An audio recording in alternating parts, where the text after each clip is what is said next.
اب میں آپ کو کچھ اور بتانا چاہتا ہوں. کل ایک سوال آیا تھا کہ صحیح حدیث کسے کہتے ہیں, ضعیف حدیث کسے کہتے ہیں, سوال آیا تھا نا.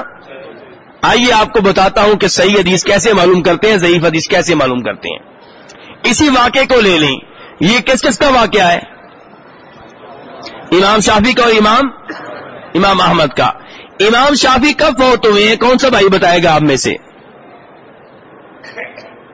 کوئی بھائی بتائے کہ امام شافعی کس سال فوت ہوئے ہیں؟ کوئی ایک آدمی تو ایسا ہونا چاہیے نا. جی, کسی اداکار کے بارے میں پوچھوں کب فوت ہوا ہے؟ پھر تو جواب دینے والے کافی مل جائیں گے. کس گلوکار نے کتنے گانے گائے ہیں؟ یہ سوال کروں, جواب دینے والے کافی مل جائیں گے. اتنی پتلی حالت ہے ہماری.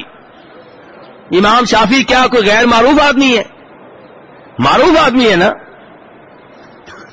تو میں یہ نہیں کہتا سب کو علم ہونا چاہیے, لیکن کوئی ایک آدمی تو ایسا ہونا. جی 250 نہیں, امام شافعی فوت ہوئے ہیں 204 ہجری میں. کب فوت ہوئے؟ کب فوت ہوئے؟ اور امام احمد کب پیدا ہوئے ہیں؟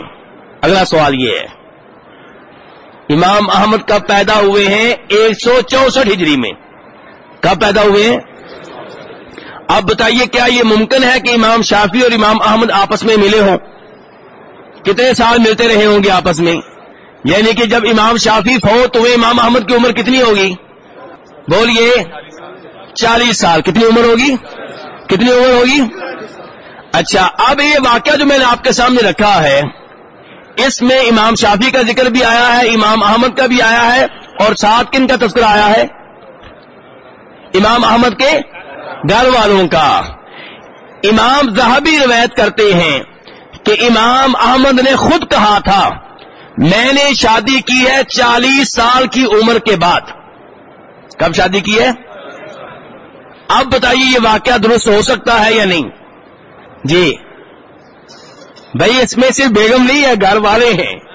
تو میرے بھائیوں, اس سے پتا چلا کہ واقعہ درست, یہ واقعہ درست, بولیے, یہ واقعہ درست نہیں ہے. اس قسم کے واقعات محبت و عقیدت کے نام پہ ہمارے معاشرے میں بیان کر دیے جاتے ہیں. یہ چیک نہیں کیا جاتا کہ واقعہ ٹھیک ہے کہ غلط ہے, واقعہ درست ہونا ممکن بھی ہے یا نہیں. تو یہ واقعہ ثابت,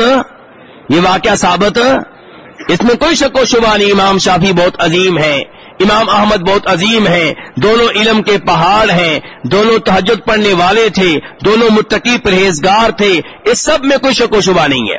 لیکن یہ واقعہ جو ہے یہ ثابت نہیں ہے. اس انداز سے علماء کرام حدیث کے صحیح ضعیف کا فیصلہ کرتے ہیں. کوئی حدیث بیان کرنے والا آدمی کہتا ہے کہ میں نے یہ حدیث فلاں راوی سے لی تھی, وہ چیک کرتے ہیں کہ یہ ممکن ہے کہ اس سے اس نے حدیث لی ہو. جس سے حدیث لینے کا دعویٰ کر رہا ہے وہ تو اس کے پیدا ہونے سے پہلے ہی فوت ہو چکا تھا. تو یہ بھی ایک طریقہ ہے, ایک طریقہ یہ معلوم کرنے کا کہ حدیث صحیح ہے کہ ضعیف ہے. تو بہرحال یہ واقعہ درست